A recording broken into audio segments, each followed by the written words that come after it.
Welcome to this panel discussion under the theme Performing Masculinities as part of the German, Indian, Bangladeshi conference Man, Male, Masculine, brought to you by the Goethe-Institutes in India and Bangladesh.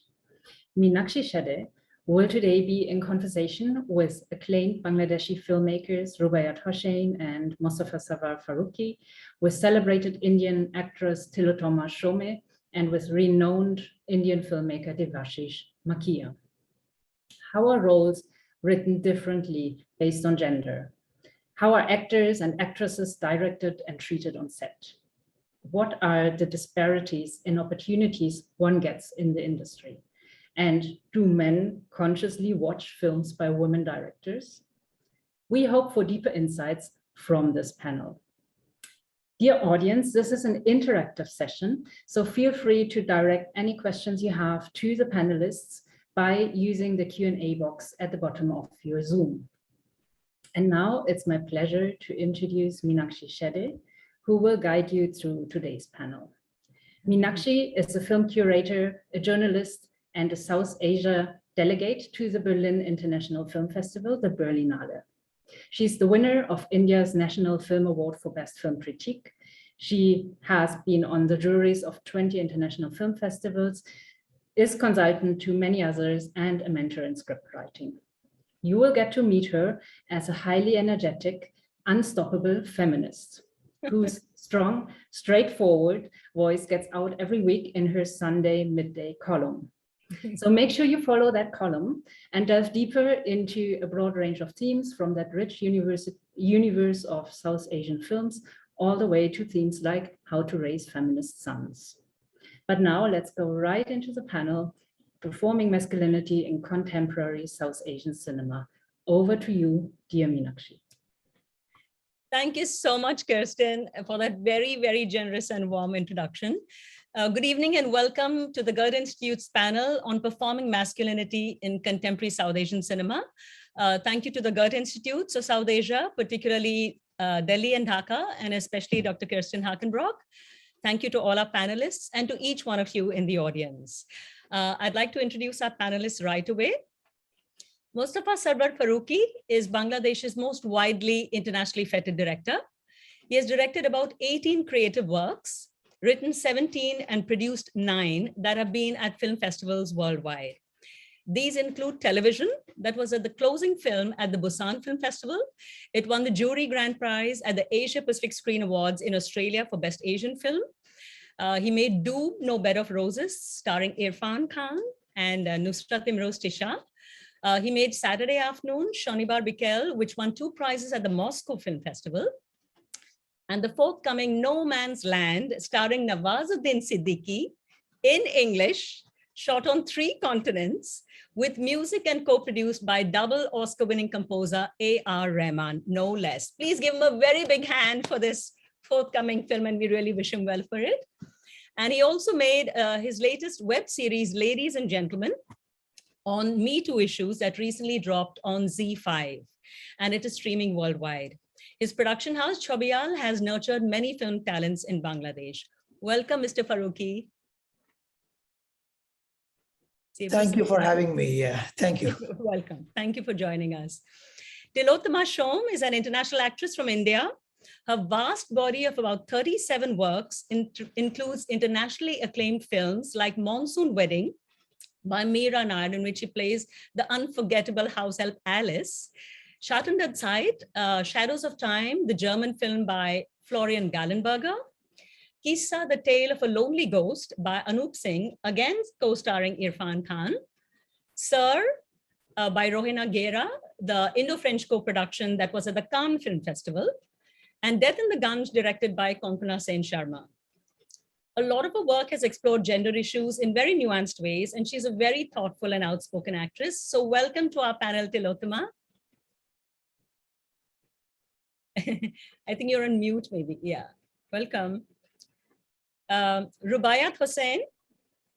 She's an internationally acclaimed director from Bangladesh with a really impressive body of work. She's directed 3 films, She's produced 7 films and written 3 films.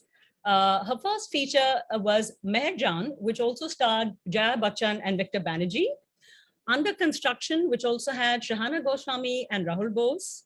And her latest feature film, Made in Bangladesh, on a ready-made garments factory woman worker who becomes a trade union leader, starring Rikita Nandini Shimu and Shahana Goswami.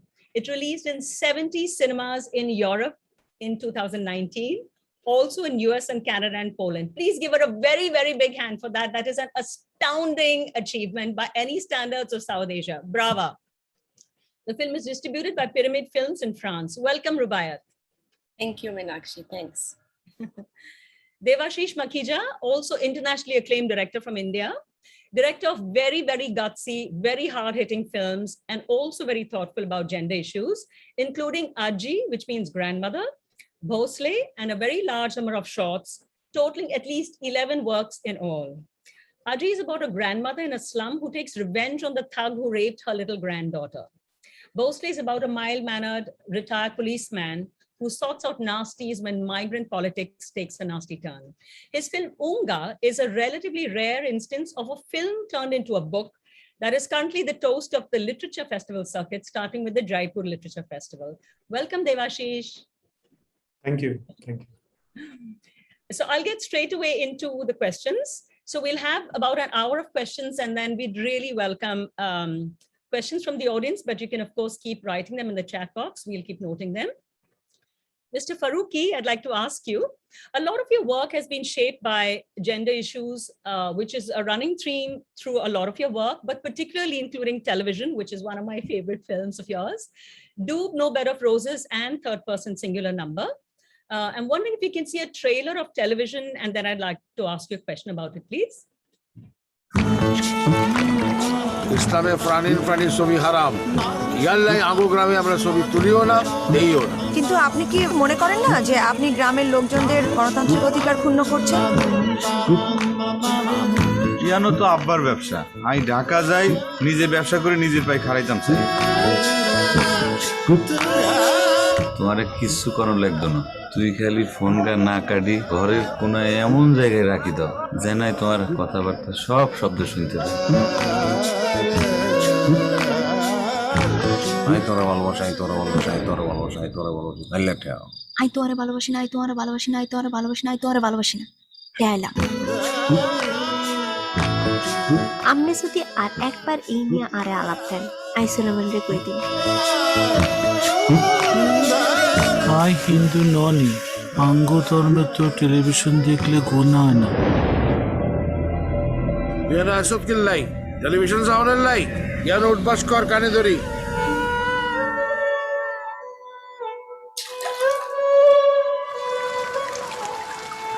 হাতে যদি আরে বিয়া করতে চাই, হাতেরে হাতের বাপের বিরুদ্ধে খারাই টেলিভিশন কিনি কাজি লই আর বাড়িতে আসন লাগবো, তখন আই হাতের বিয়া করব।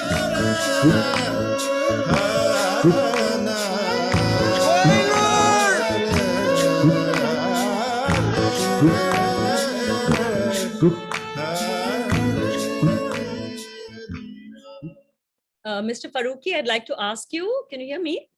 Yeah, I can hear you, right. Okay. Thank you for that trailer. I wanted to ask you, first of all, I'm a huge admirer of this film. I think it's tremendous because of its tremendous courage in addressing Islamic fundamentalism in a state that is Islamic. Very courageous, but dealing with completely with humor, so much delicacy. But I wanted to ask you about the thought process in writing the roles of the women and the men, because it's so much about a woman pushing and driving the relationship between Nusrat Imroz Tisha and Chanchal, but also her relationship with the chairman of the village. So can you tell us a little about the writing process and direction of their roles of men and women in your film, please? Very difficult question. Because, I think writing process for me is mostly subconscious. I mean, yeah, of course, there is a conscious effort to streamline the narrative flow and build the characters.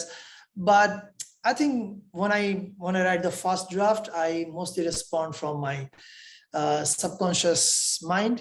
And then over the course of second, third, fourth draft, I start applying my conscious mind. So regarding the female character that you have just mentioned, today I was just thinking about this webinar when I was traveling to Kolkata, and I was just thinking, okay, I was thinking of this character. I was thinking of Irfan's first wife's character in Doob. And then I was also thinking of, obviously, third person singular, and ladies and gentlemen, for sure, the lead cast of that series. And I was trying to think, I was trying to find what is the connection between all those characters and me.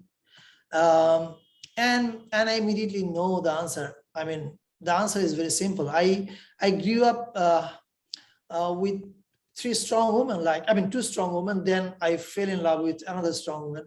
So my mother was I think she was a very strong woman, and my elder sister, she was as well. Now, when I say strong, I probably need to explain maybe 1 or 2 minutes. What do you mean by strong? Because my mom, she was never allowed to go to school. She accepted that. She had to accept that.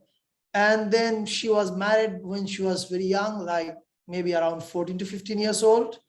So it is easily understandable that, oh, this girl will be manipulated throughout her life. But no, that was not the case. I mean, she might be the younger one in the family, but when I was growing up, I saw that how she takes control of things through her logic, through her compassion, and also empathy.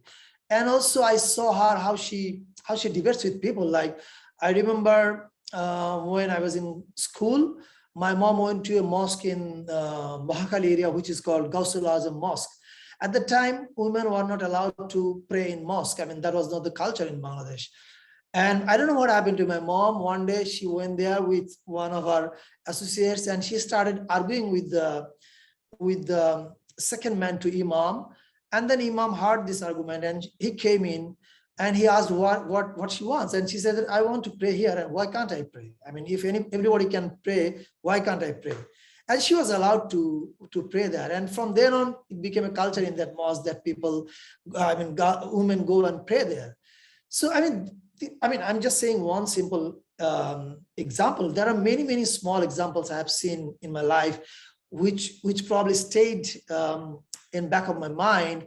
And probably when I go to write these characters, my personal experience somehow influences in the development of these characters. Yeah.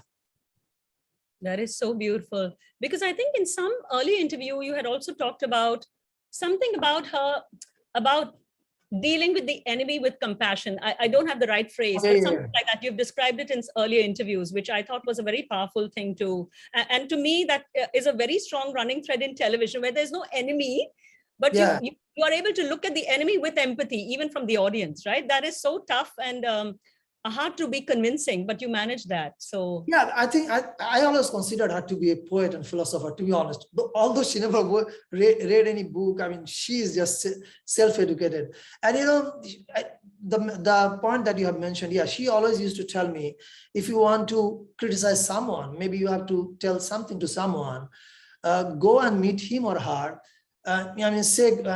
Exchange greetings and say some nice words about him or her, and then you start saying what you wanted to say, the point of criticism. She used to say that, well, if you want to go to criticize someone, and if you start with bombardment of all bad words, he or she would never listen to you. Forget about whether she would agree with you or he would agree with you. They won't listen to you. I think this is an advice I try to follow in my filmmaking as well. Whenever I try to develop a character, I try to look at the character with empathy, even if he is not entirely good, or there are no entirely good or bad character. But if you consider the character in television, the chairman, I think I try to look at him from empathy, even if I showed all his bad sides, if you may call it. So I think I got it from her. Yeah, she was a philosopher. Yeah. When I think a tremendous weapon in your case, I would call it a weapon, is humor. It's so difficult to pull it off, but that actually carried a very powerful message in the most delicious way possible, I should say. So bravo for that. Thank you. Tillotama, I'd like to ask you, also, all of our panelists actually have works that are very strongly feminist or addressing gender issues in many ways. And in the case of Tillotama, of course, there is Kissa, there is Kissa, the Tale of a Lonely Ghost, there is Sir, there's Death in the Ganj. I'd like to ask you about Kissa. So can we please see a trailer of Kissa?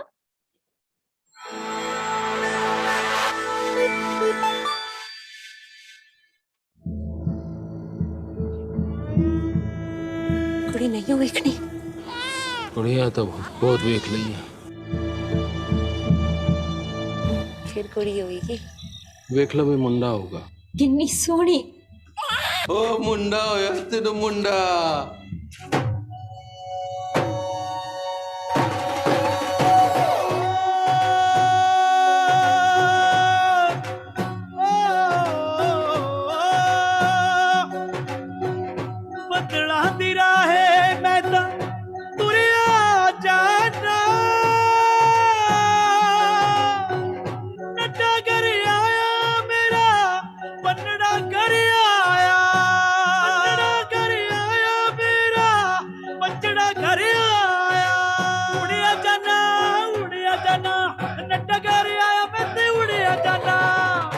ਪਾਪਾ ਜੀ ਹਾਂ ਪੁੱਤ ਕੌਣ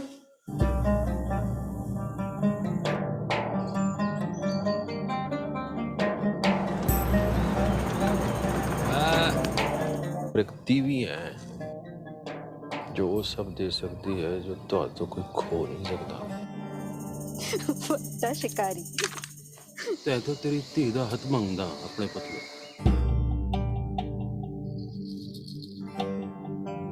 जे तू खुश रहेंगी तो कमर खुश रहेगा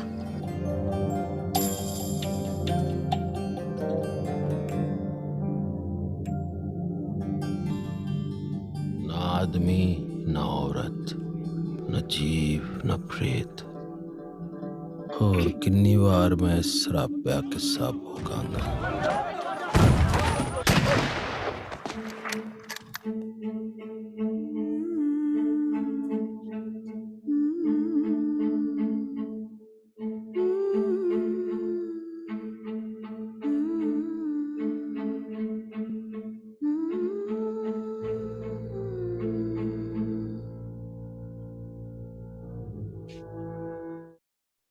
Wow, what a film. My God, completely unforgettable. Tillotama, I wanted to ask you, what would have been the issues on which you had the most deepest discussions when discussing this film with Anup, trying to get a sense of your character, internalizing that character? What were the most difficult scenes for you? What did you argue about? And, you know, because he might have visualized it in a certain way. As a woman, you feel about it differently because it's about a man who brings up his daughter as a man and then even gets her married to a woman. So it's really subverting macho patriarchy by kind of unintentionally unleashing lesbian energies. It's like a wild, wild script. I mean, in terms of its ambition, right? In terms of gender roles, quite wild and ambitious. So tell us what your arguments, your discussions with the director were really about and your toughest scenes. I think I wasted a lot of time arguing in retrospect over how to perform masculinity, exactly, which is the subject of our discussion today, this evening. I was so concerned about, I guess the one was initially in the process so afraid of failing that one wanted to get it right. And what was right was the lowest hanging fruit, which is a quick template of what masculinity could look like, which is believable in a film when a woman plays it. It's about authenticity. It's about the audience should realize I should be such a good actor. So it's all about me initially, it sounds awful, but the best part about growing up is you can recognize the awful parts of you. But I think that initial phase was really trying to please, trying to play the perfect man. But there are as many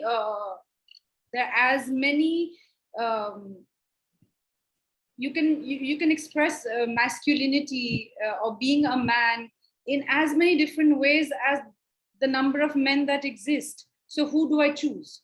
But I kept asking Anup for references, But can you tell me to watch something? Can I read a character from a book? Which cover could be like who should I walk like? Who should I sit like? And but that's not, what is manly enough for people to believe, otherwise they're not going to believe in your film. I'm too petite, I'm 5'2". It's wrong casting. Like, we've gone through this phase of panic. Like in one of the workshops, we were trying just some body work, and because I started my Kalaripayat classes, and the idea of doing Kalaripayat instead of bodybuilding and buffing up and looking more, the idea of Kalaripayat was actually such an old martial art form that focuses on certain kinds of movements which require you to start from a body neutral. And it's a position of power, because a body neutral it's so androgynous. It has the feminine and the masculine so beautifully integrated, and from there you become a fox, and from there you become a tiger, and you become an elephant.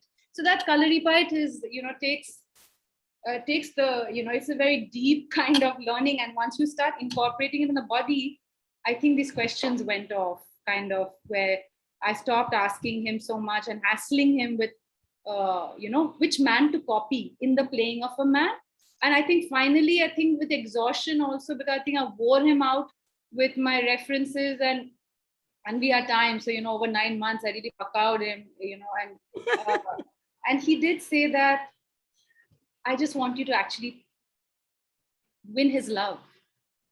Rather than focusing on how to play a man. I don't care if my audience looks at cover and says, I think she's a woman. I don't care. That wouldn't be the failure of the film. What would really be the failure was if they didn't believe you really loved your father. So I think he was trying to take me from beyond comprehension to compassion, and from beyond looking at how to perform this man, to really focus on being on loving my father, and loving my father meant erasing myself, and that's all. Right. That's all that the focus was. That this system that I allow to evaluate me requires me to disappear. Wow. And I have accepted it. So I've accepted the fact that the system that exists, the establishment, the status quo, doesn't want me to really be there. So I will disappear and make myself appear to be someone that can be palatable, that can be loved.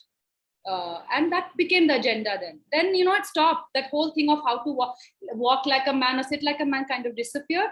And there were days in workshop when we were working, and suddenly I'd walk backwards, and I felt like something happened, and I asked Anu, I think I got the covers walk, and I could walk backwards, but I couldn't walk front, and I just, so then one realizes that there's so much hard wiring where we are taught that, we have to perform certain essential roles and gestures so that people understand I'm trying to play a man. I'm a man. I think that load really got taken off. Wow. It's really quite extraordinary what you said in terms of going beyond comprehension to compassion. And that is like a killer line in my head now, because it so much connects with what Farooki was also talking about, compassion, right? It's so interesting what he just said about compassion, also maybe in a way giving you power, but also liberating you, right? From having to hate and fit into roles, right? To go beyond what is said. That's extraordinary, really extraordinary. Lovely. Thank you for sharing that. I'll just ask a quick round robin of questions, and then we'll ask you also to respond to each other's work. Rubaiyat. Rubaiyat, of course, has been a very deeply feminist director. She, as I mentioned earlier, she graduated in women's studies in the US. Her first film, Meher Jaan, very daring, proposed love instead of war in the Indian subcontinent, with a Bangladeshi woman falling in love with a Pakistani. Oh my God. I mean, that kind of ambition only a woman could come up with, I have to say. Fantastic. And of course, it has predictably created a whole furor, because we're, as cultures, we're just too macho, and we need to kind of, go at it. And it's impossible for us to sustain peaceful solutions, I guess. Her next film, Under Construction, was about a theater actress who recasts her famous role in a modern context of a factory worker and in her relationship with her house help. And Made in Bangladesh, as I mentioned, is about a ready-made garments worker, factory worker who becomes a trade union leader, which is based on the true story of Dalia Akhtar. Can we please see a trailer of Made in Bangladesh?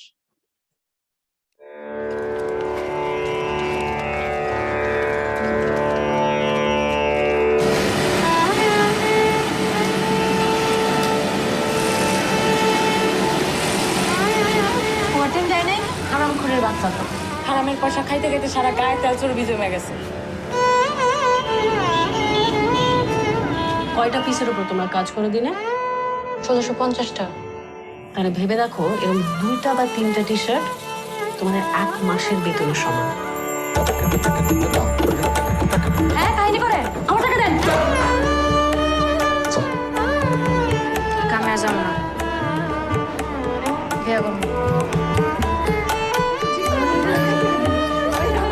এটা কি বই জানোস?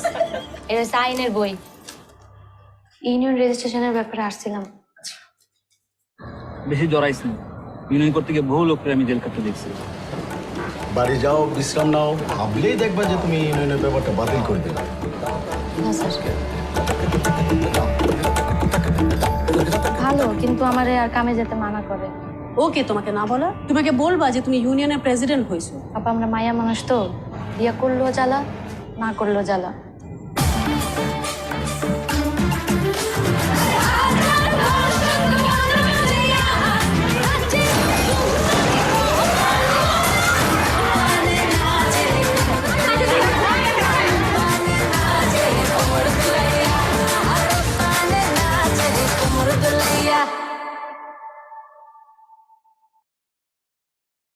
I wanted to say that Indians, by and large, have not much knowledge of films beyond Bollywood or their local regional language cinema. Very little language of the general many regional languages of India, let alone the many rich languages and cinemas of South Asia, including Bangladesh, Pakistan, Sri Lanka, Nepal, etc. So we actually in India, we have not seen a lot of Bangladeshi cinema, let's say by and large, other than say film circuit. So yours is a Bangladesh, France, Denmark, Portugal co-production. It's a classical underdog triumph story, but people don't usually buy tickets to see a woman triumph at work. Okay, we'll go and see a woman who triumphs in love, gets to marry the man of her dreams, you know, and then finally cook for him forever. But people don't usually buy tickets to see a woman becoming a union leader. So how did you address this in your film, Rubaiyat? Starting off, I started off with research. I started off, when I decided to make this film, it was very clear that I'm going to be making a film about a woman who has a very different life than myself. So even before, when I just didn't even have a treatment, I went and started meeting actual workers, and they really informed the story that I was going to tell. And one of the first things that I found out is that women were at the forefront of organizing and unionizing these factories, and they were active agents of positive change.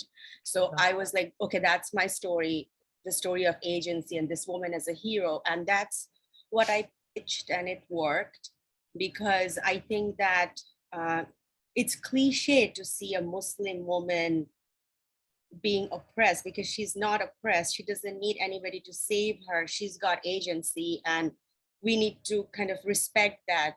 And this story very much was about, you know, because Dalia was very much part of the writing and the filming and the distribution. So this film very much became a vehicle for these women to tell their stories. Fantastic. And sorry, it's been released very widely in Europe, but also in the US and Canada and so on, I'm told. It has not yet been released in Bangladesh, or has it?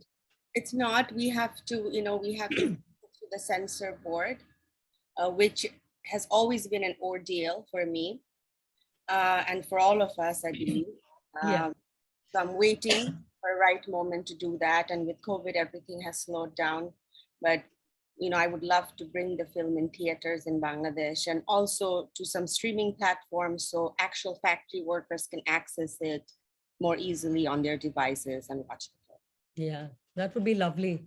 In fact, I believe I will come to that a little later, but I believe you're already partly researching a sequel possibly on that, which is very exciting news for us, actually. Lovely. I would just like to ask Devashish Makhija, who's addressed a lot of feminist concerns in your work, including Aji and also in Bhosle. And as I said, Aji is about a grandmother in a slum who takes revenge and kills the thug who raped her small granddaughter. Can we please see a trailer of Aji? Sorry.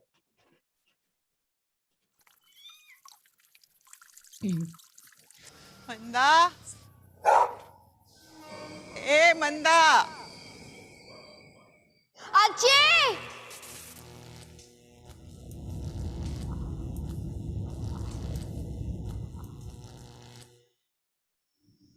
नाम मंदा कदम ये नहीं बोलेगी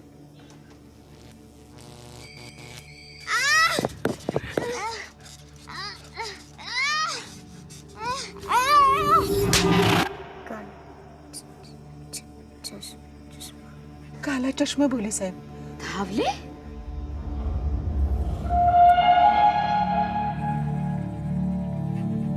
मैं कल शाम में doctor लेके आता वो देख लेगा ठीक से ऐसे कैसे उस धावले की छानबीन करो पहले जी पुलिस आप है कि मैं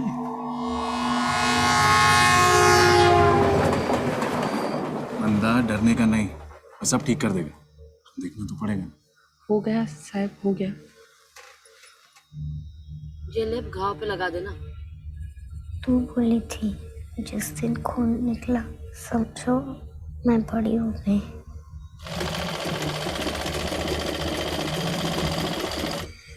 चुप हो जा पंगा मत ले इससे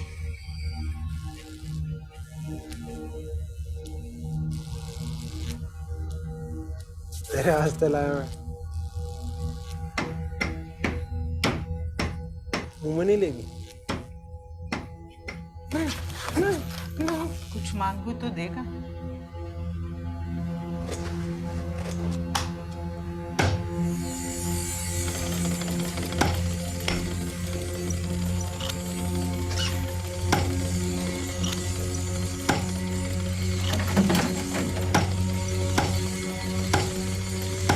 हीरो देगा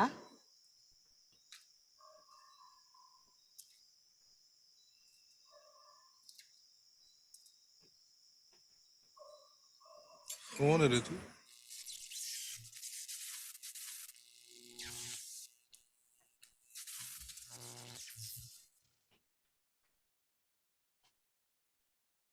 Wow. So Devashish, I wanted to ask you, I don't know you that well, but I do know you somewhat. And you come across to me as as definitely a feminist, I would say that, or at least an equalist, I'd say. You come across as a very reasonable and logical person. But in your film, even when you're dealing with feminist issues or fighting for women in your film, your solutions are extremely violent. Like, kill the buggers. It's like, where does that rage come from, and why is it like that, and is that a sustainable solution? Where does that rage come from as a way to address problems that really bother you?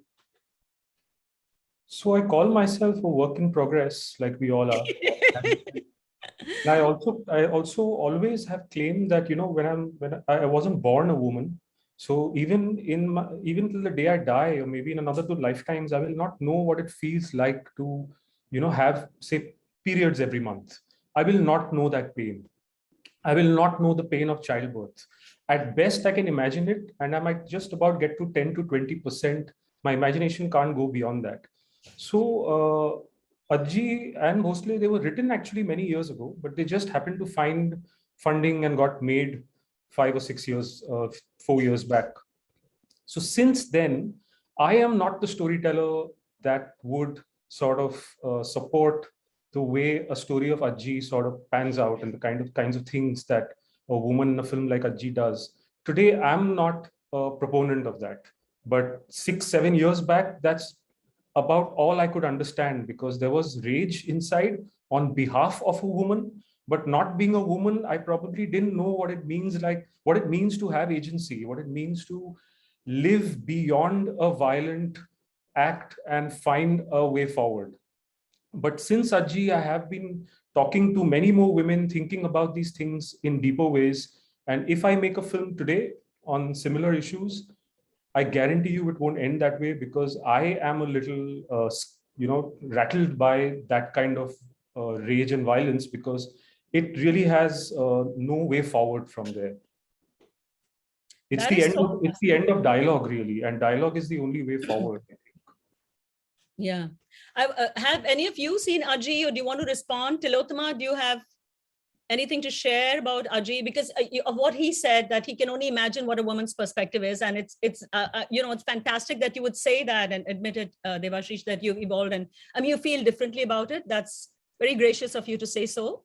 Tillotama, or any of you, would you like to respond to Aji? Or yeah, in fact, I had even not just seen the film, but lucky to even have read the script when it had come. And I'm so moved by what Deva said, but that's also just who he is, somebody who is, a big support, in the journey of all of us, but also so self-reflective, because I remember reading it and being like, oh man, I really like this guy, but I can't do this film. And, to be able to distinguish that, especially when one is hungry for work and one is so carefully wants to curate one's experience of who one wants to work with. And so then, there's somebody who you really want to work with, but something in you is revoked. Like I couldn't.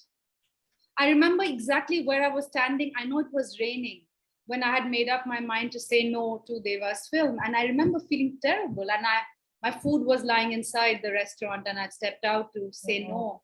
And but I couldn't. It was a very difficult watch, as I knew it would be, and it was everything I dread to go there, And I also feel like there is no coming out for me from a space like that, because in the idea of being an actor has been to not perform that ballad of rage. This has been art, film. It has been, I'm so lucky to have found an outlet to that, inequality and insecurity of being violated that one lives with, being a woman who lives in India, having grown up, spent 17 years in Delhi. You come to Bombay, you study in New York, you suddenly experience what it is like to feel safe. And then you take up a profession to be able to understand, how do I find my revolution? I do want to be part of, I know I'm part of the problem, so I'd like to be part of the solution. But what does a film like Aji make me? It makes me feel like I'm going to go blind with, this feeds the very anger that I'm actually trying to turn it into something else. And I'm not saying roses, so I'm so moved by what Deva is saying, because that's really beautiful. That's really beautiful. Very few people have that absolute grace. Yeah. So I also, it's something that Farooki had brought up earlier. Rubaiyat, I'd like to ask you, and then go into a round robin. I hope it's okay. I said what I said in a public forum about how the reasons for saying no and how tough it was to say no to your film. No, I already knew that, and I'm very glad that we are talking about it in a place like this. That's actually very gracious of both of you. I appreciate it. Rubaiyat, would you like to tell us? And then, of course, I'll also go into a round robin of, can you recall any 2 or 3 very key childhood experiences, things that, or events that happened, which you observed, which shaped you very strongly as a person in terms of gender, in terms of what you can do and not do, in terms of what you can dream, your self-esteem? Any instance that shaped you? Can you remember any like that? Sure. Well, we were just talking the other day, and I mentioned this to you, and I'm glad that we're talking about this, because I do believe that personal is political, and as women, our personal experiences, or as men, shape us to be who we are, in the world, and our experiences are gendered. And I do believe that culture is also gendered. It's a phallocentric culture. So as a woman, It's been, I feel like I knew I was a woman when I was 4 because, first I was born and I don't remember that, but I have stories that my parents had picked out a name for a boy and they were expecting to have a son. And then I came along and it was okay because, they'll have another kid and it will definitely be a son, But then my sister came along, I was 4 and she was a girl and I really saw it. I remember being 4 and I remember knowing that I am a woman or girl or whatever I was. Like I was treated differently because of who I was, and that angered me so much. And I think I'm still kind of running on the steam of that anger, that I want to change this, or I don't want to be put second, you know what I mean? So I knew that very early on, and that's why Kissa is a film that's so close to my heart. And it's so great to hear Tillotama speak about it. If I made a list of my top 10 favorite film, Kissa would be there because, that ghost of patriarchy needs to be shot dead. And I think only a man can make that film, about masculinity, about patriarchy and that father, because I'm not that father, I can't. It took a man to make that film, and I think it took a real man to make that film. So I really appreciate that. I really appreciate hearing Tillotama talking about, how she performed that role. So I think that, growing up, I knew this. And I think I searched for ways to do something about this. And there was I couldn't find anything. And then finally I came to Smith College and I got to major in women's studies. And I feel like, okay, now I'm getting the tools to articulate my anger and to do something about this. And I think that's what I've been doing. And, early in my career, I've worked with women's rights organization and I still try to volunteer. And so I want my work to be informed by women's lived experiences, because I don't think we see a lot of that in cinema. And I think that cinema is a great tool for feminist intervention. And for me, making film, becoming a film director in Bangladesh has empowered me personally, I feel like time and time again, when I was told, you can't do this, you can't do this. And I was like, no, I'm going to do exactly that, And I think whenever somebody said, oh, you can't do this. And I was like, no, I'm exactly actually going to do that. So it kind of worked out for me, being in a growing up in a place where my roles as a woman was very much structured. And then later in my life, I came to understand fluidity in gender, in terms of gender and both sexuality, that it's all a spectrum and I can perform my gender at any given moment, any way I want. It liberates me. So I think now I'm 40, I'm over 40 now. And finally I feel like, okay, I'm finding some way to run with it and actually enjoy life, I remember there was some remark you made to your grandmother as a kid. Can you recall that? I find that very powerful. Can you share that, please, with the audience? My grandmother or my great-grandmother? I thought it was your grandmother. Well, about this gender thing, about a second daughter a sister being born. Oh, okay. I think that one of the things that my grandmother kept saying, and this is how women are like a lot of like biggest agents of patriarchy, of having that continue on in the family, is that she would say that, she would, and after my sister was born, my mom said, no, I'm not gonna have any more children, done. The shop is closed, 2 daughters, that's it. And they had to deal with it. But my grandmother would come up time and time again and say, your mom needs, you need a brother, you need a brother, you need a brother. And then she said something about inheritance, that, oh, you want to like have all the properties to yourself. And I said, yes, I do. You bet I do. Because I think at 4, I knew if I had a brother, I would come second in terms of inheritance. Wow. My family probably would not invest this kind of money on my education. I totally know that, even though my parents say, no, that would never happen. But I think very early on, I had that fear instilled in me, that I was to really protect myself. Otherwise, like, I was going to lose. And that's not a good way to grow up, you know, because you have so much defense mechanism. And I think for me, my work has really liberated me because it helps me to like open up and trust people and work with, you know, a lot of men and women from different countries and tell stories about people who are not me, you know. So I think for me, cinema has also been therapeutic, you know. Yeah, that's beautiful. Yeah, Farooki, I'd like to ask you about a little bit tougher question, let's say. So all over the world, I think male actors are paid more than female actors. Also, male directors are paid more than women directors, etc., etc. Have there been any opportunities in your career where you were able to pay male and female protagonists the same pay? If yes, why? If not, what might be a way forward to address this? I mean, what is it that actually sustains it? What is it that makes it possible for the system to continue, and how can we break that? Sorry, that's a lot of questions in one, but. Oh yeah, this is a complicated question to answer. Well, did I pay? Yes, I paid. I paid. Equal pay? I mean, the female lead got more than the male lead. Oh, in which film? Yeah, but then again, it can be. Wait. In which film, sir? No, I don't want to mention for one reason. Okay. But bravo. Please give a big hand for that.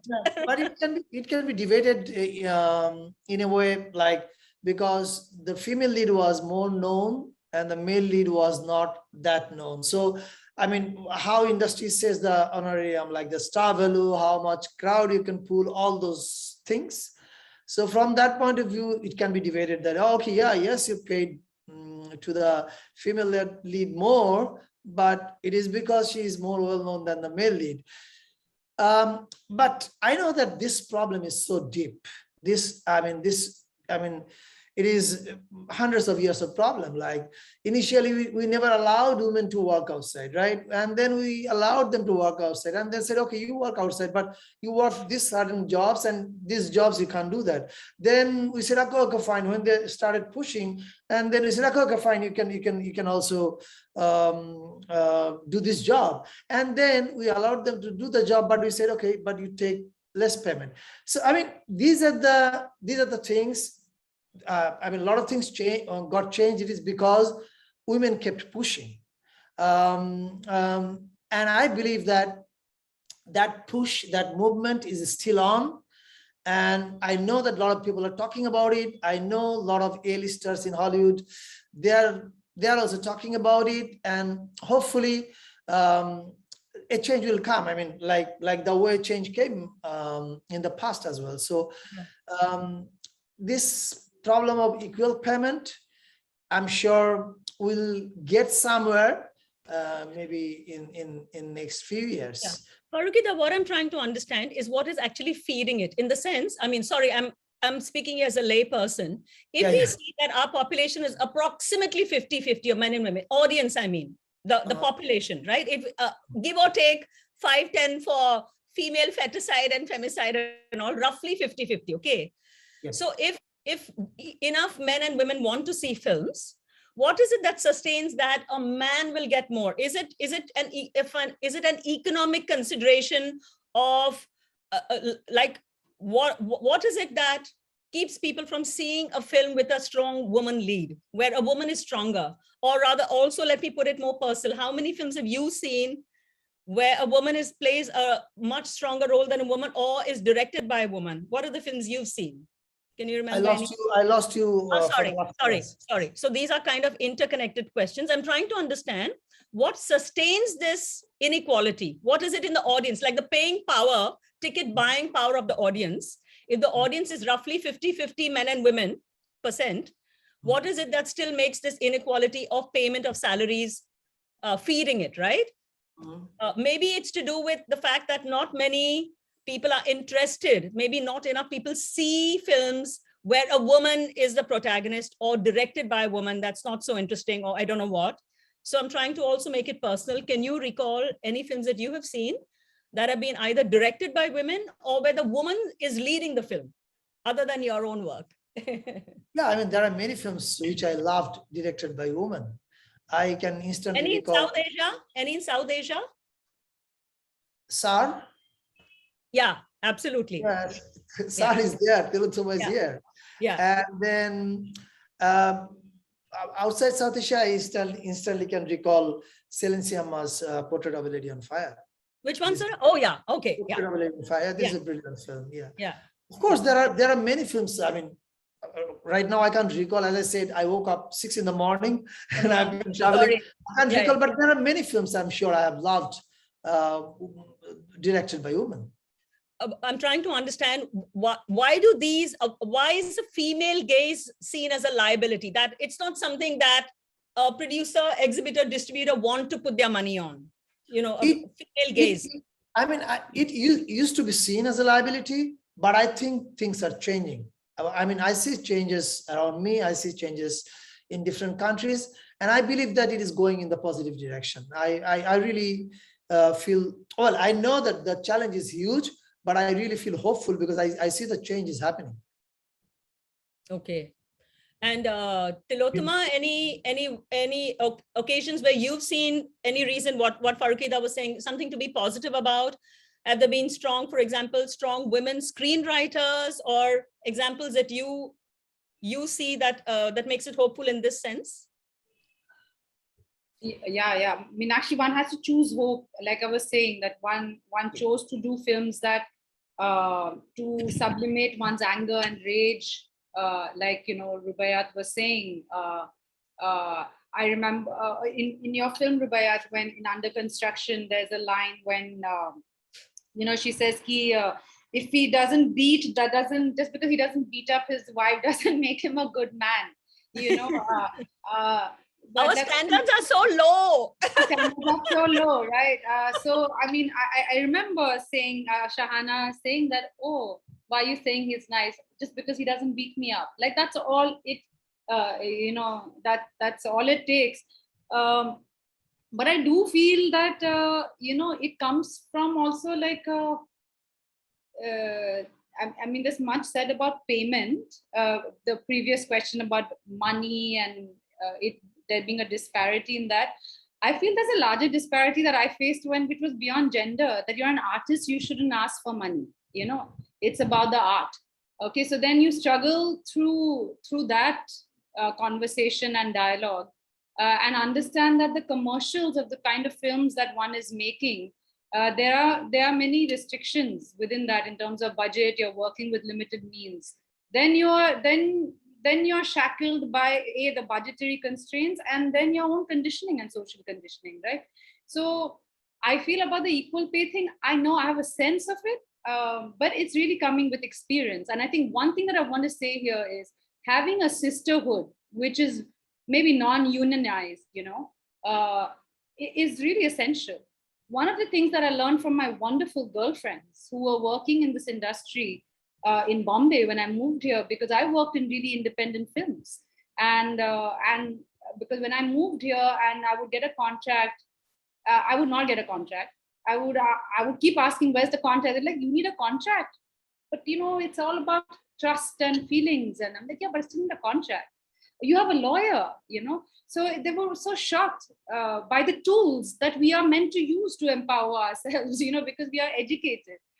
And you are shamed for using those, you know, as so I think we need to shed some of that discomfort in asking for what is ours, and it is going to be uncomfortable because it is taking away someone's power, and men have to give that space in order for women to, you know, are claiming space that has only been theirs. So I think there's going to be that discomfort, and there is going to be that, you know, but I feel like I have to focus on what I can do. And I feel sharing information with your colleagues really helps building the next generation a little bit fairer. So when I have actors who get into situations where they have worked for a month and not been paid because they didn't stand up for getting a contract before they got on set, or how much, like being able to have a group of friends and colleagues who I can ask, listen, how much do you get paid? Yeah. That's not a conversation people want to have. If women are not going to have that conversation with other women, we are not going to enable, you know, each other. And I think if we don't enable each other, we we'll just play each other. The status quo will play us against each other. Correct. And I think people are very afraid of that, because I remember a film when I knew somebody was cast for it, and they called me to offer me that film. And I was like, but this person I know is doing it. And I said, I'm going to call and find out if everything is okay. They got really upset about that. So I feel establishment that fears women coming together has something to hide, You're so right, actually, because one of my goddesses is Eva DuVernay and her Array Now, which is so systematically building the sisterhood that you just talked about. And she's doing it in a very, very grassroots, very well, long thought out plan level. Like the series that she's doing, the television series is given, I think, some 40 women. She's had this long TV web series in which every episode is directed by a different woman, directed from different cultures, like brown, black, everywhere in the world. So each of them get to say on their CV, wow, I've done a TV episode, right? Which suddenly changes your CV, but it's like 40 women. It's like crazy. And of course there's what is the word? Runner holding that whole thread through. But so she's really about raising the sisterhood. And then of course she's got Array Now, which is a feminist collective for women of color and different ethnicities to give them a voice. And she distributed Deepa Mehta's film as well, her last film, which is like fantastic what she's able to do. But I believe Rubaiyat has some interesting initiatives up your sleeve. So I wanted to ask about any initiatives in the industry that you're aware of, which is encouraging women's voices. So Rubaiyat, would you like to share what you're doing, what your plans are, please? Yes, thank you, Meenakshi. Well, I just wanted to add something to the whole conversation about women actor and male actor getting paid differently. I think we also have to keep in mind that when the audiences are going to the theater to watch a male actor, what are they going to watch? What do they want to watch? And when they go to watch a female actor, what do they watch? I think it's a very crucial question to ask about representation, especially in the mainstream commercial cinema space. With the way women's bodies are being portrayed on the screen, what are the audiences trained to watch in a woman? What is being portrayed as the woman's defining trait? So I think I just want to throw that out there. That's important. Thank you. I feel like Farooki Bhai said, things are moving in a good direction now. People are at least naming the problem that, okay, we have this huge disparity. And historically, if you look at the number of male directors telling women's stories versus women self-representing themselves in cinema, the numbers are very, very skewed. So this currency of images that we grow up saturated in is actually created by a certain demography. So it cannot be called universal, but as women, we grow up saturated with these images and we inherit that gaze. So I think there needs to be interventions on multiple levels to enable women, especially from a place like Bangladesh, not only to make film, but also to be aware of their female gaze. And, I think when I say female gaze, I think it's more like a reference to like écoute féminine, something that Lucy Irigaray, she's a French feminist theorist, she talks about, which is writing as a woman. So a male director can also have a female gaze. It's a different way of looking outside the norm that we have come to know. So I've been trying to work with young women in Bangladesh. It's almost for the past 2 years, like getting in this internet space and interacting with them. And what I realized that first I wanted to start a grant proposal application thing for young women between age 15 to 30, where they would make films about their experiences of sexual abuse or surviving it. Because we want to take back our narrative, own our own narratives, and take back the public space and the imagination with our stories, and we had hundreds of applications and we selected 16 projects. And then when I interacted with these women over months, I realized that their needs were very, very on different levels. So only teaching them cinematography and sound and editing, the craft of cinema and grant writing skills is not enough. before we go there, we actually need to create a community where a bit of healing is possible. So we're trying to bring like mindfulness-based meditation, like art camp for like a couple of days for us to be together and really own up our narratives, because if we don't feel safe, we can't speak. My voice is not going to come out if I'm scared. So first, we need a bit of that space, a community, and let it be a virtual community, but that community. And then I realized that these women also need to be trained to some degree in critical theory, in gender studies and cinema studies. So they know where they're coming from. They can be more confident, intellectually more confident about what they want to do.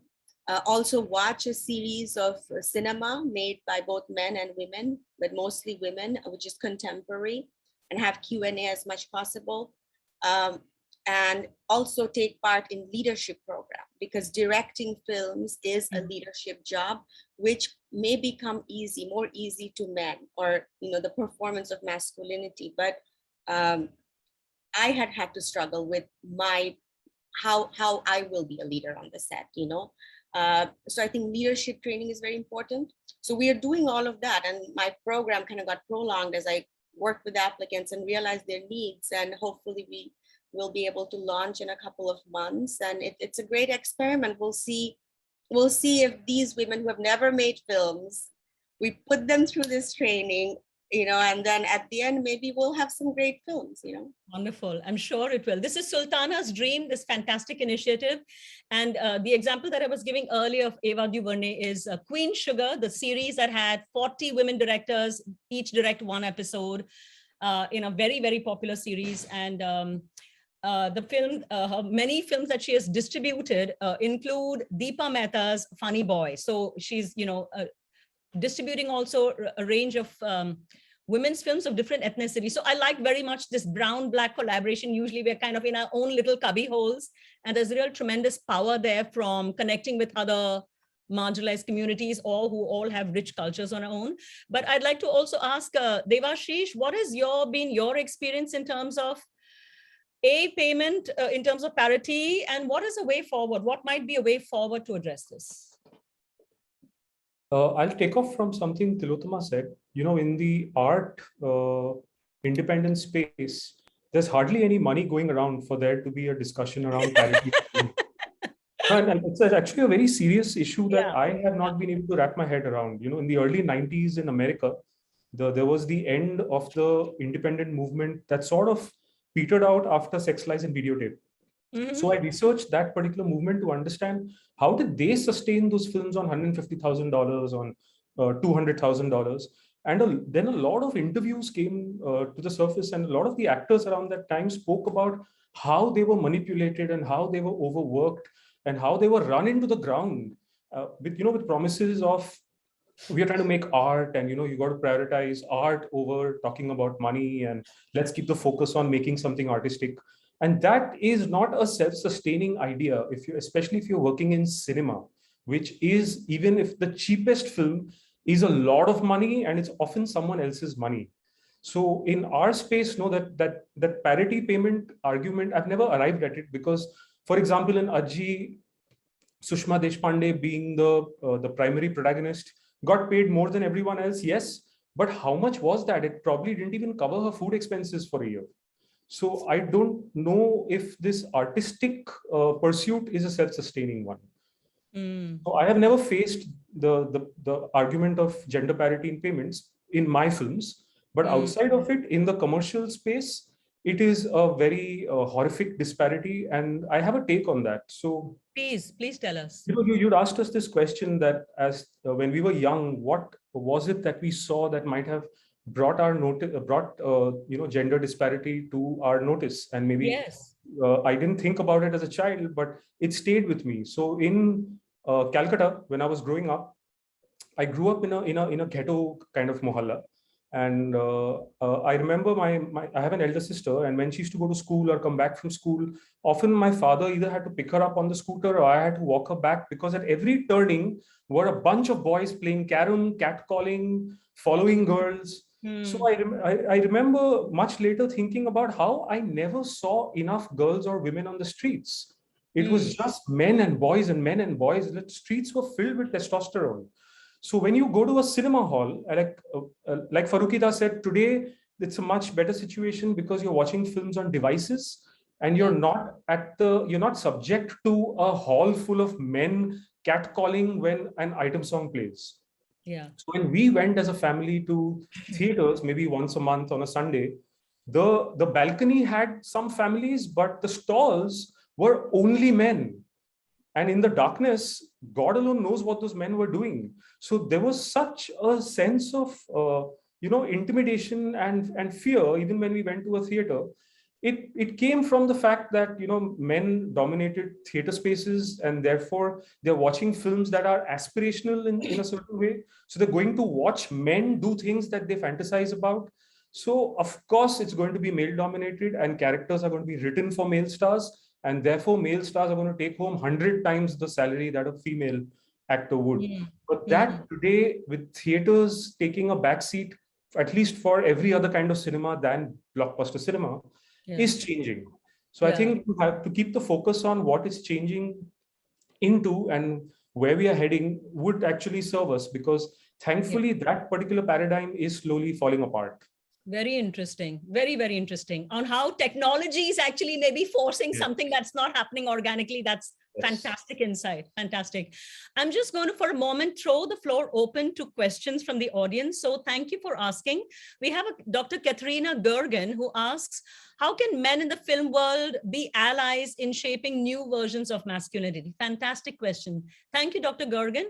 Would anyone like to take that? Tillotama, would you like to have a shot at that? How can men be allies in shaping new versions of masculinity? I've said this, that, let's say there's a greater interest in men and their narratives and their stories. So be it. Do that. Make film about men. Let the parts of the women be shorter. I just have one request. Show us different kinds of men. If you are going to serve serve a certain gender more over others, at least serve it with some kind of sensitivity. I think let's just start there. I would say that since we are so obsessed with, male children, male stories, their narratives, I think then at least let's make more empathic men, characters that are more empathic, more believable, more authentic. Even if a certain character's authenticity is so powerful that it makes people feel uncomfortable, so be it, but at least show us our men that way. Because I feel that if the way we portray, since that is where we are at, it would be lovely to have, equal number of films where women are leading the story and all that. That would be wonderful to move towards that direction.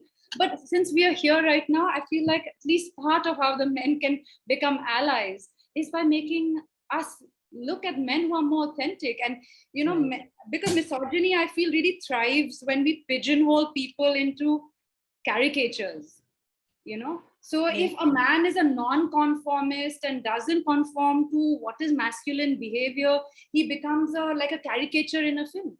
So stop that. Show me different kinds of men and I will watch. I will support that cinema. So I feel like at least let's start there. Yeah, fantastic.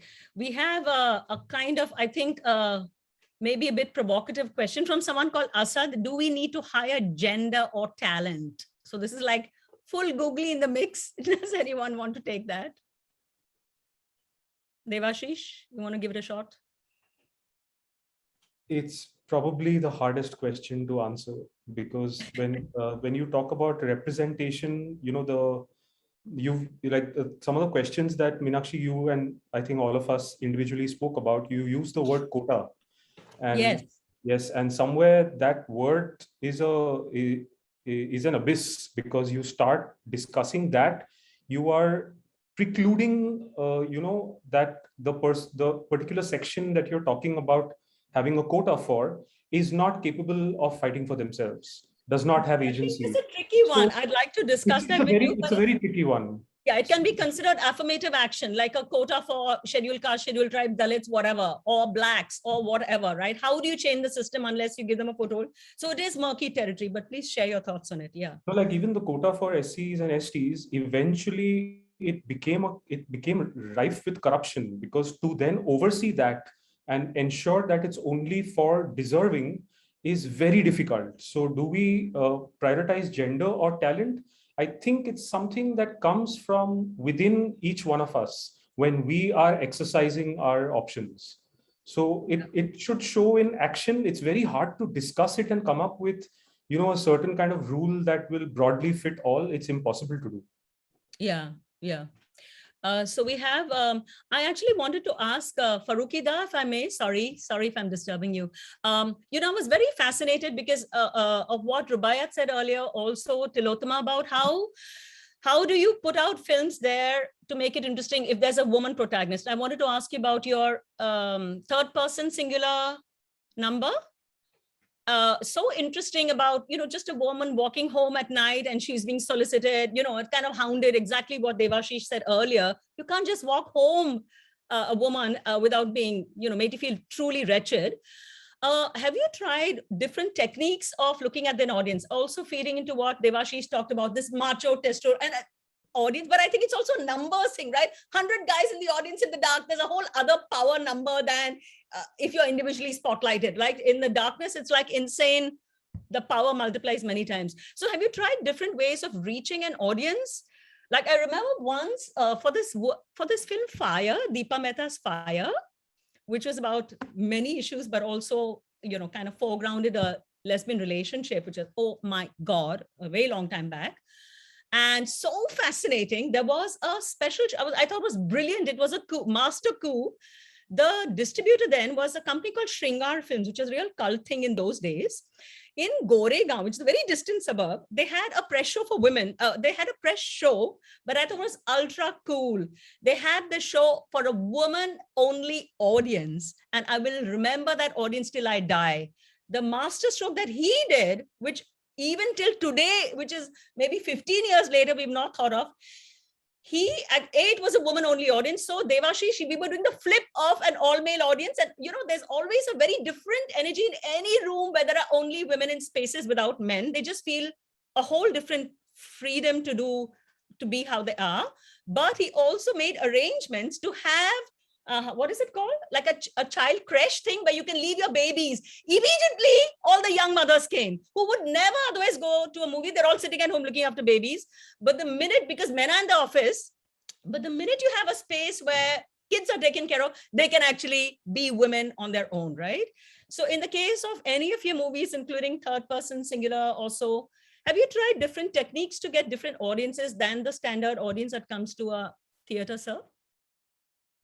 I don't remember there was any conscious effort to bring or reach out to different audience. Maybe in my subconscious mind, I might have thought, but now I can share one experience of mine that is probably related to audience a little bit, which is, well, I made a series for television. I don't remember the year, 2004 or 5, I don't know. So there was a scene, like, I have seen it in many times in my life, abusive husbands, like husbands slap women. And then after 2 days, I see that, oh, husband and woman they're fine. I mean, the slapping is okay. I mean, you know what I mean? So I showed it in a series, and I found that instead of feeling sad for the girl, people are actually enjoying it. You know what I mean? Then I thought, okay, maybe I'll have to, okay, I mean, there are many kinds of women and there are many kinds of incidents women face. So let's focus on some other incident. Then I thought, okay, let me pick a woman who actually stands up, who protests. And then I picked Ruba character for third person singular. I mean, maybe in my earlier works, I showed that a girl is traveling by bus or train, whatever, and next to her there's a man, and that man would be leaning as if he's sleeping. He's not sleeping. He's just trying to touch the woman any way he can. But in third person singular, what I did is I thought, okay, Ruba would be a different character. She would protest, she would stand up, she would ridicule the man for doing it. So then I made the film and I was happy making this film. But one very sad incident, like, audience respond from their cultural and social background. There was a scene, I'm sure you remember, in third person singular, when Ruba was standing on flyover alone at night. Oh, and, it is terrifying. I cannot forget. See, ever. For you it's terrifying, but terrifying. You see, the tragedy is when that man comes, he tries to pick the girl because he thought, oh, she's a prostitute, but then the girl reacts differently, and his male ego is offended, and he spits on the girl's face, and he leaves. And that is actually a real incident. I heard from one of my female friend, and when I heard it, my heart was broken, and I tried to portray it with all my honesty.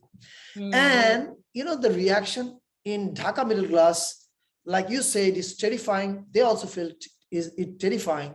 But I went to see this film in a suburban area called Tongi, and I found 90% of the audience were clapping. When the man, when he did spit on the girl, they were clapping, they were enjoying it. I mean, maybe this is what they want to see: girls being slapped, girls being, That day I didn't know how to respond to this. I mean, I was like, oh man, okay, I can make what I want to make, but there are some other thing. I mean, film cannot change them. There are some other thing that needs to be done. The education, the basic things.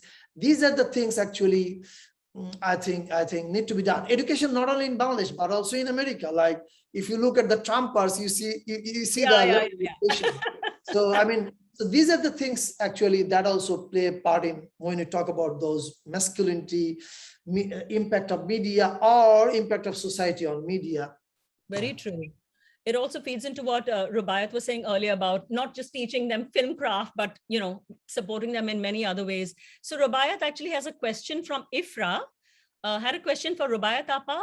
How can curators or arts program designers be conscious of privilege when aiming to be inclusive and portraying women's different lived experiences? Can I have the question again? Yeah.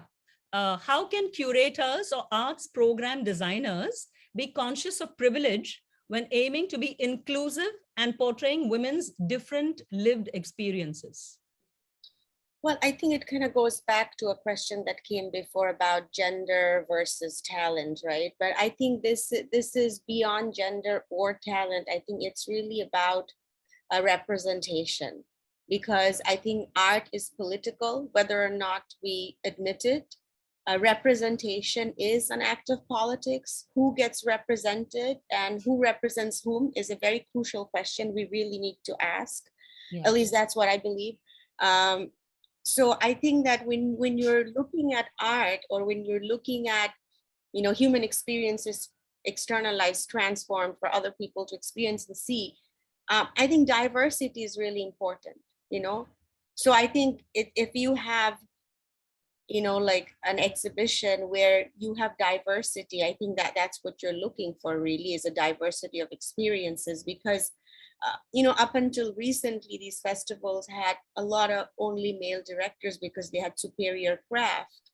But I think it's not about letting women in, even if they don't have superior art, but it's about addressing the conditions that disable women from producing finer crafts, because it's not they're intellectually incapable of it, but some social and cultural and economic issues disables them. So I think when we curate art, or when we look at art, I think we have to kind of be informed by that and contextualize, Absolutely. Absolutely. I also liked very much what you said earlier about the female gaze and how are we portraying women, and how are we writing those roles, and what are we expecting them to do, and what are we picking up from them, right? I remember this very, very funny anecdote about Farah Khan, who I think is one of the most under-recognized in a larger sense. I mean, she's seen as a Bollywood director, but from the little bit that I've studied of world cinema, I'm not aware of a really successful woman mainstream director in any industry in the world, including Hollywood or French cinema or Iranian or Korean or anywhere, of a woman director who is at the top of the industry, who gets massive budgets from producers, who commands the top stars, whose films make massive box office. I've tried to study it. I've asked friends who work in other cultures, in French cinema, Hollywood. Okay, there is, okay, you know, someone who, there's Catherine Bigelow in the US. She won an Oscar for 0.30. She hasn't made mainstream successful films with big box office and the top stars in Hollywood. Of course, an Oscar is huge accomplishment. I'm talking of two different criteria. So I think we also tend to overlook women's accomplishments, regardless of what you and I may think or not think of her films. And this reminds me of a very funny anecdote. So when she was shooting Om Shanti Om, talking of Rubaiyat, of the female gaze and what you talked about of how women are represented, etc. So of course, this incredibly hot dance with Om Shanti Om with Shahrukh, you know, all bare-chested, lots of oil on his bare chest, and actually fire in the background to make it hotter than ever. And when the cinema, so she was sitting at her camera, the cue, right? And the cinematographer was shooting. And she screamed at him and said, because he was, of course, focusing on this very, you know, whatever, 6-pack, 8-pack, patane, however you describe his macho naked torso. And she said, get down, get his crotch. This is not some Bengali art house film. This is masala Bollywood.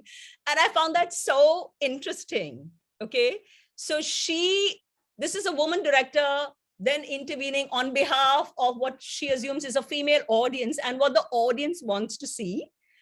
And she thought it's not good enough to get his muscles and his chest, but she screamed and said, lower the camera, get his crotch. This is not some Bengali art house film. And I found that very interesting. What would you comment on that, Rubaiyat?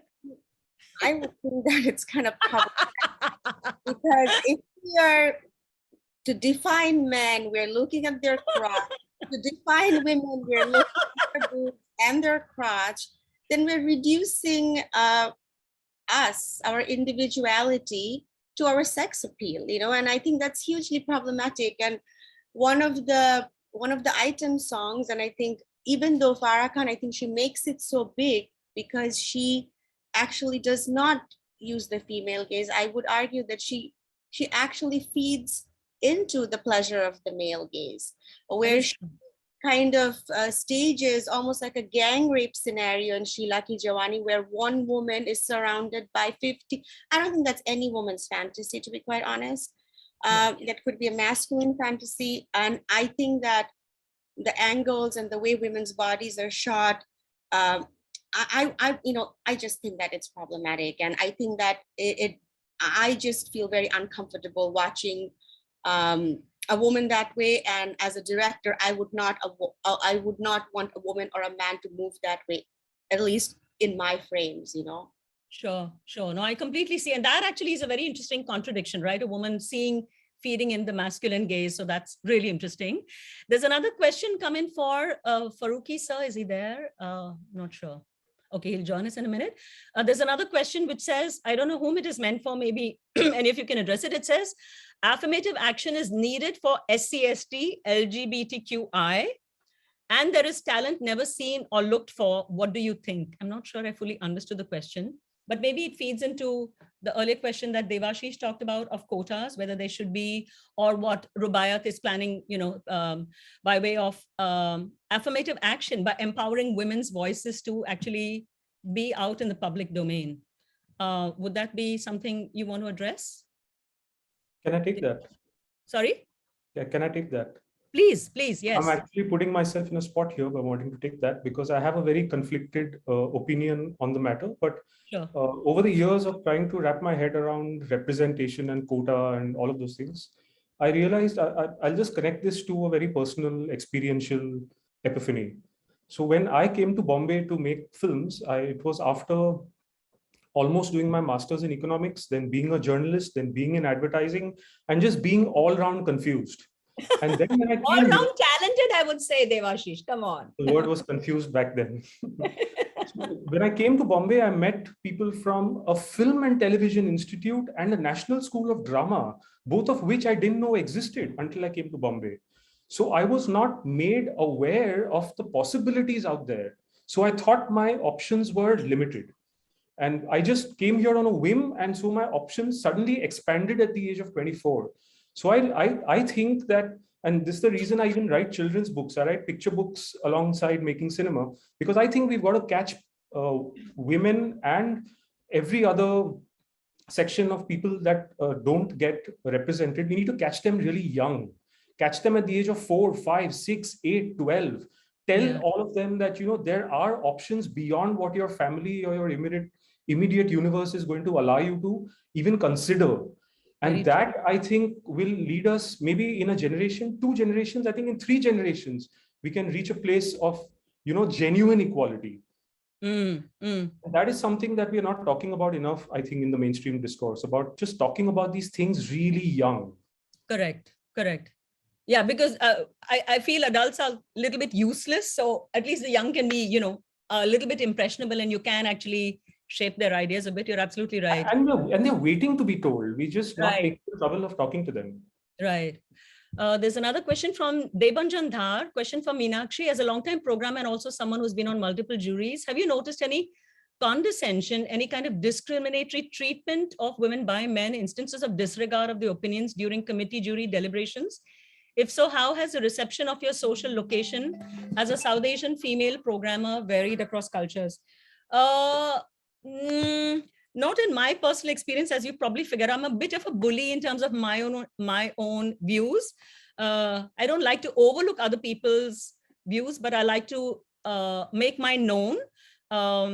I think I'm fairly sure of my views because they come from a considered space. It's not random. And I'm also open to being corrected or learned, as Devashish so eloquently put it. I'm going to steal your phrase. I'm also work in progress. So, life is a learning experience. So I'm not perfect or anything. But I think the weird thing had nothing to do with gender. Like once, a very long time back, I was on the Fipreschi jury at the Cannes Film Festival. It was like, oh my God, like the biggest thing that I thought I could ever achieve in my life. And the final jury meeting was a nightmare because there was a Russian woman. There was actually a very great master Russian filmmaker whose latest film was there. And we were all heartbroken because it was really very disappointing. I mean, all his work was fantastic, but this film was really bad and it broke our hearts. Now, this Russian critic who was on the jury said, "Oh, the film is shit, but I'm Russian, so I'm voting for it." And we said, what? You can be on the jury at Cannes and actually say a film is shit, but I'm Russian and I'm voting for it. It just broke my heart. But what can I say? She's a valid member. She has a valid vote and she's actually saying it. So work in progress to the power of 200, right? What can I say? So you live and learn, and maybe that also is a work in progress. So it's not a gender thing, but maybe it is a gender thing. I don't know. But you come across all times, and I think you just live and learn. But we probably have to wrap up now. Because they're going into the next program. Do we have time for another last question, or should we wrap up? Dr. Kirsten, will you guide us? Okay, we may have a quick minute. This question for Farooki, I don't know if it's very relevant. It says a clip of your video, Farooki, a clip of your video, Natok is viral for the last couple of days. The name of the natuk is 69, where the guy slaps his wife when he finds her with a man in a restaurant, depicting an affair maybe. The scene has been celebrated by men in the comments, like this is how women should be slapped, etc., etc. What do you have to say about showing that slapping scene? Should we not be responsible for positively showing abuse where there are no consequences? I have just spoken about this. Yeah, actually you did. Actually, yeah. I think it kind of... it goes without consequence. Yeah, absolutely. That guy spat on the girl and there was no consequence. I mean, that's how we run. Yeah, really bad. I think that's it. I think we need to wrap up the session because we are they're going into the next conference session. But thank you very, very, very much to each of the panelists, to Mr. Farooki, to Rubaiyat Hossain, to Tillotama Shome, to Devashish Makhija. Thank you so much. Dr. Kirsten, would you like to close the session, please? Thank you again. Thank you very much, dear Meenakshi, and thanks for connecting Masculinities with the wonderful films that the panelists have directed or acted in. And I'm very sure that the audience is very inspired to watch all these films. Thanks also for discussing a diversified understanding of masculinity that provided both perspectives from the industry on masculinity and feminism and from personal perspectives as well. Now, this conference is coming to a close very soon. Join us right now. The link's gonna be in the chat for the last session of the conference. Stand-up comedian Aditi Mittal will perform on this conference's diverse and provoking discussions. At 9 p.m. Bangladesh Standard Time, so it just started right now. Make sure you get the link in the chat and join the next session. And with that, we're closing this one. Thank you very much for your questions, dear audience. Thank you all panelists. Thank you very much to all our panelists and all the audience. Thank you, Dr. Kirsten. Thank you. Good night. Namaskar. Bye. Bye.